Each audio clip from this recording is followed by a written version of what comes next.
শরৎকাল এলো। তার প্রাণ হাঁপিয়ে উঠেছে, তার কিছুই ভালো লাগছে না। বদ্যি বড়ি নিয়ে এলে, মধু দিয়ে মেরে বললে, খাও। সে ঠেলে ফেলে দিল। রাজার কানে কথা উঠল। রাজা সভা ছেড়ে এলো, পাশে বসে জিজ্ঞাসা করলে, তোমার কি হয়েছে, কি চাই? সুরানী বললে, তোমরা সবাই যাও, কেবল আমার সাঙ্গাতনিকে ডেকে দাও। সাঙ্গাতনি এলো। রানী তার হাত ধরে বললে, সই, বসো, কথা আছে। সাঙ্গাতনি বললে, প্রকাশ করে বলো। সুরানী বললে, আমার 7 মহলা বাড়ির এক ধারে 3টে মহল ছিল দুয়োরানীর, তারপর হলো 2টো, তারপর হলো 1টা। তারপরে রাজবাড়ি থেকে সে বের হয়ে গেল। তারপরে দুয়োরানীর কথা আমার মনেই রইল না। তারপরে সেদিন দোল যাত্রা। নাট মন্দিরে গেছি ময়ূরপঙ্খী চড়ে। আগে লোক, পিছে লস্কর, ডাইনে বাজে বাঁশি, বাঁয়ে বাজে মৃদঙ্গ। এমন সময় দেখি পথের পাশে নদীর ধারে গাছের ওপরটিতে একখানি কুঁড়ে ঘর, চাঁপা গাছের ছায়ায় দেয়াল বেয়ে অপরাজিতার ফুল ফুটেছে। দুয়ারের সামনে চালের গুঁড়ো দিয়ে শঙ্খচক্রের আলপনা। ছত্রধারিণীকে শুধলেম, আহা, ঘরখানি কার? ছত্রধারিণী বললে, চিনতে পারলে না? ওই তো দুয়োরানীর। তারপর ঘরে ফিরে এসে একলা বসে আছি। প্রদীপ জ্বালিনি, মুখে কথা নেই। রাজা এসে জিজ্ঞাসা করলে, তোমার কি হয়েছে, কি চাই? আমি বললাম, এ বাড়িতে আমি থাকবো না। রাজা বললে, আচ্ছা বেশ, আমি তোমার জন্য কোঠা বাড়ি বানিয়ে দেব, গজদন্তের দেয়াল দিয়ে। তার মেঝেটি হবে দুধের ভেনার মতো সাদা, আর মুক্তোর ঝিনুক দিয়ে তার কিনারে এঁকে দেব পদ্মের মালা।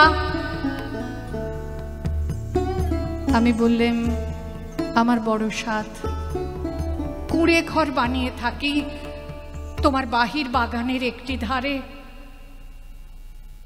রাজা বললে, আচ্ছা বেশ, তার আর ভাবনা কি? কুঁড়ে ঘর বানিয়ে দিলে। সে ঘর যেন তুলে আনা বনফুল। যেমনি তৈরি হলো অমনি মুষড়ে গেল। বাস করতে গেলেন, কেবল লজ্জা পেলে।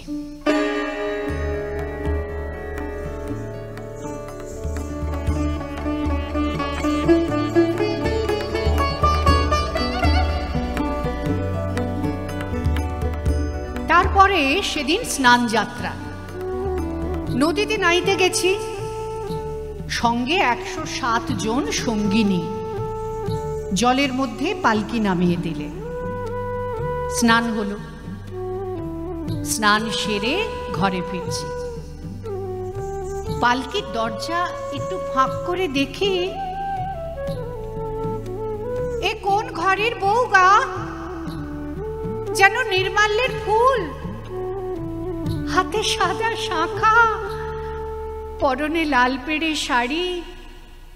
স্নান সেরে ভিজে খড়ায় জল তুলে আনছে। সকালের আলো তার ভিজে চুলে আর ভিজে ঘোড়ার উপর পড়ে ঝিকিয়ে উঠছে। ছত্রধারিণীকে শুধলেম, মেয়েটি কে? কোন দেব মন্দিরে তপস্যা করে? ছত্রধারিণী বললে, চিনতে পারলে না? ওই তো দুয়োরানী। তারপর ঘরে ফিরে এসে একলা বসে আছি। প্রদীপ জ্বালিনি, মুখে কথা নেই। রাজা এসে জিজ্ঞাসা করলে, তোমার কি হয়েছে, কি চাই?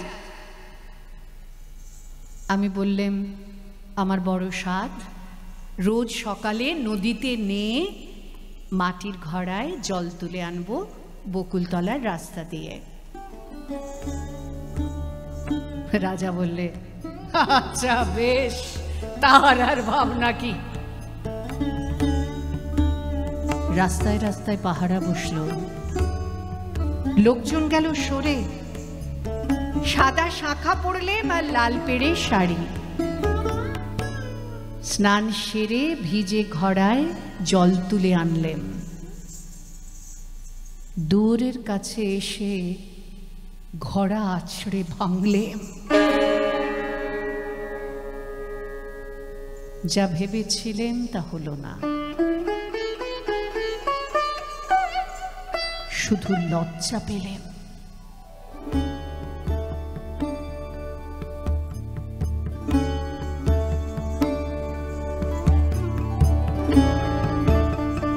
তারপরে সেদিন রাস যাত্রা, সমস্ত রাত নাচ হলো, গান হলো। পরদিন সকালে হাতির ওপর হাওদা চড়ল। পালকি করে ঘরে ফিরছি, পর্দা ফাঁক করে দেখি এক নবীন কিশোর,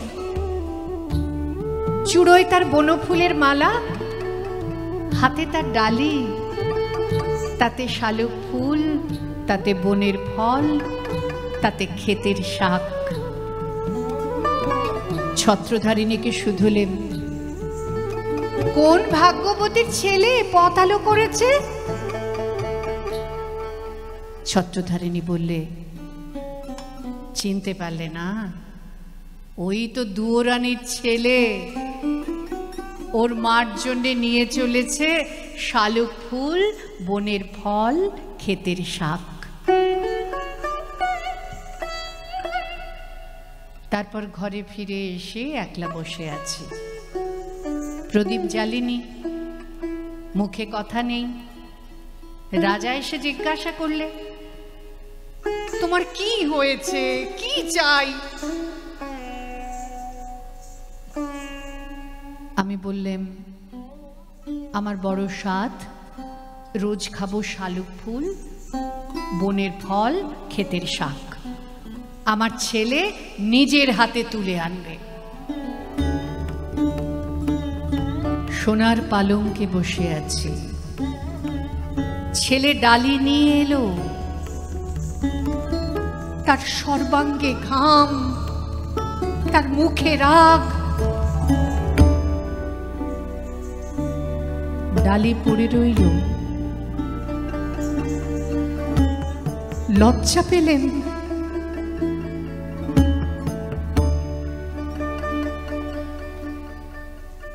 তারপর থেকে আমার কি হলো কি জানি। একলা বসে থাকি, প্রদীপ জ্বালি না, মুখে কথা নেই।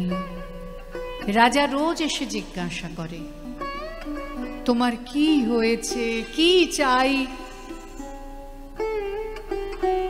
সুয়োরানী হয়েও কি যে চাই তা মুখ ফুটে কাউকে বলতে পারিনি। তাই তোমাকে ডেকেছি সাঙ্গাতিনী। আমার শেষ কথাটি বলি তোমার কানে। ওই দুয়োরানীর দুঃখ আমি চাই। সাঙ্গাতিনী বললে, কেন বলো তো? সুয়োরানী বললে, ওর ওই বাঁশের বাঁশিতে সুর বাজলো, আর আমার সোনার বাঁশি কেবল বই বেড়ালেম, আঁকলে বেড়ালেম, বাজাতে পারলেম না।